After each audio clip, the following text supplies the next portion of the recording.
Hello အားလုံးပဲမင်္ဂလာပါဒီနေ့တော့ကိုစိတ်ဝင်စားတဲ့အကြောင်းအရာကိုအင်္ဂလိပ်လိုဘယ်လိုပြောမလဲ be plus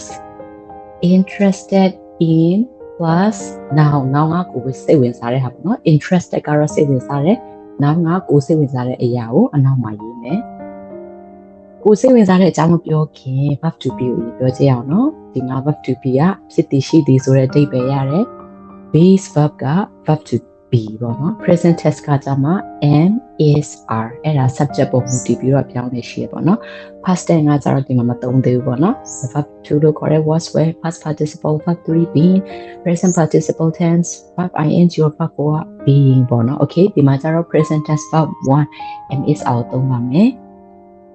Okay, be plus interested in plus now ဒါတော့သူရဲ့စာကြောင်းတိဆောက်ပုံဒါလေးကိုသိထားရမယ်ပေါ့နော် Okay ဒီဥပမာတစ်ခုကြည့်ရအောင်ငါကအနုပညာကိုစိတ်ဝင်စားတယ် Okay ဆိုတော့အနုပညာက now နောက်မှာလိုက်မယ်နော် art ဆိုလို့ရှိရင် be ကငါကြောက်တဲ့ဖြစ်တဲ့အတွက် I am Okay I am interested in art အနုပညာကိုစိတ်ဝင်စားတယ် Okay အဲ့လိုပြောကြည့်အောင်နော်I am interested in art. Okay, နောက်တစ်ခုကြည့်အောင်ငါက video edit လုပ်ရတာကိုစိတ်ဝင်စားတယ် Okay, ဆိုတော့ video editing ကနောက်မှာလိုက်မယ်ပေါ့နော် I am interested in video editing. Video တိကျရတာကိုစိတ်ဝင်စားတယ် Okay, နောက်တစ်ခုကကျတော့အာကာသကိုစိတ်ဝင်စားတယ်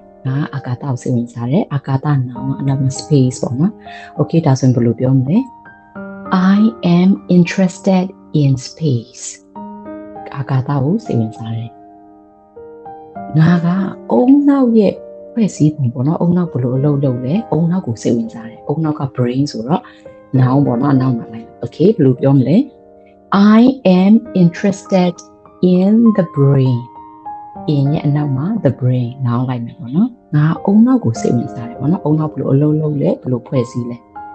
Okay နောက်တစ်ခုကငါကတရားဥပဒေကိုစိတ်ဝင်စားတယ်တရားဥပဒေကိုအင်္ဂလိပ်လို the law ပေါ့နော် Okay အဲ့ဆိုပြောချင်အောင် I am interested in the law ကိုစိတ်ဝင်စားတယ်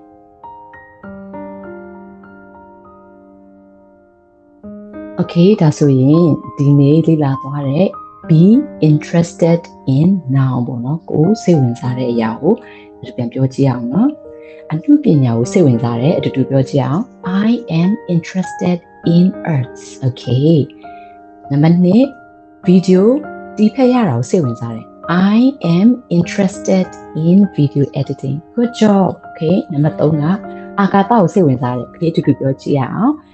I am interested in space Okay နောက်တစ်ခုကအုံနောက်ကိုစိတ်ဝင်စားတယ်ကဲဘယ်လိုပြောမလဲတူတူပြောကြည့်ရအောင် I am interested in the brain good job Okay နောက်ဆုံးတစ်ခုတရားဥပဒေကိုစိတ်ဝင်စားတယ်ကဲတူတူပြောကြည့်မယ် I am interested in the law Okay ဒါဆိုရင်ဘာစိတ်ဝင်စားလဲ I am interested in ကဲ comment မှာရေးခဲ့ပေးပါဦးအင်္ဂလိပ်စာကိုအတူတူလေ့လာမယ်ဆိုရင် Slow English Channel ကို subscribe လုပ်ထားရအောင်နော် See you